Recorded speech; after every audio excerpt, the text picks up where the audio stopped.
ভাৰত চৰকাৰে এটা আমাক বিশেষ নিৰ্দেশ দিছে যেটো আপোনালোকৰ মাজেৰে আমি পপুলাৰ হোৱাটো বিচাৰিছো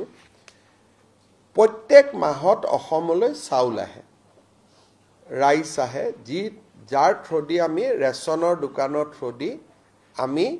গাঁৱৰ মানুহক আমি বিতৰণ কৰো আৰু এটো প্ৰত্যেক মাহে মাহে আহে ভাৰত চৰকাৰে বিচাৰিছে যে logistic responsibility to government of ইণ্ডিয়াৰ কমি যাব লাগে যাতে they can put the energy for other important demands হেকাৰণে তেওঁলোকে আমাক অনুৰোধ কৰিছে যে 3 মাহৰ চাউল তেওঁলোকে একেলগে দি দিব অৰ্থাৎ জুন মাহত জুন জুলাই আগষ্ট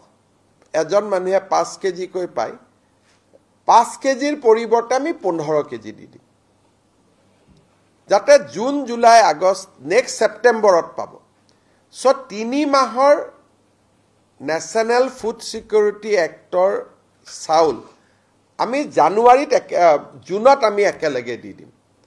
খালি ৰাইজে এটো ভাবিব নালাগে যে এটো ৰাইচ বাঢ়ি গল গতিকে অহা মাহতো 15 কেজি পাম তাৰ পিছৰ মাহতো 15 কেজি পাম 5 কেজি আছে কিন্তু 3 মাহৰ চাউল আমি একেলগে দি দিম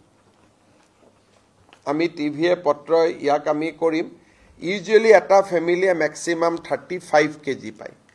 35 into 3 112 105 হ'ব না সো 105 কেজি আমি দি দিলু সবে 35 নাপায় যাৰ পৰিয়ালৰ সংখ্যা কম কিন্তু 5 into 7 ম্যাক্সিমাম 35 পায় কোনবাই 15 পায় কোনবাই 20 পায় জুনে যিমান পায় তাৰ আমি 3 times দি দিম যাতে কোনো ধৰণৰ ভাৰত চৰকাৰৰ লজিষ্টিক প্ৰেছাৰটো যাতে কমি যায় কাৰণ ট্ৰাক বিলাক যদি অসমত আহি থাকে যুদ্ধ ক্ষেত্ৰত যাব নোৱাৰিব হেকাৰণে এবাৰতে যদি আমি 3 মাহৰ চাউল লৈ লওঁ তেতিয়াহলে গুটেই লজিষ্টিক ৰেলত চাউলৰ কাৰণে মালবাহী ৰেল আহিব লাগে এটা ৰেলত আমি আৰ্মিৰ মুভমেন্ট লাগিব গতিকে যদি মালবাহী ট্ৰেইন 3 বাৰ আহাতকৈ এবাৰ আহিলে দুবাৰ ফ্ৰী হৈ যাব সো একাৰণে লজিষ্টিক প্ৰেছাৰৰ পৰা ফ্ৰী কৰি দিবৰ কাৰণে আমি 3 মাহৰ চাউল জুন মাহত একেলগে দিম এটো অসম বুলি নহয় সকলো ৰাজ্যৰ কাৰণে এটো এছওপি হৈছে আৰু অসমৰ ৰাজ্যক মই বিশেষকৈ কথাখিনি অলপমান জনাই ৰাখিব খুজিছো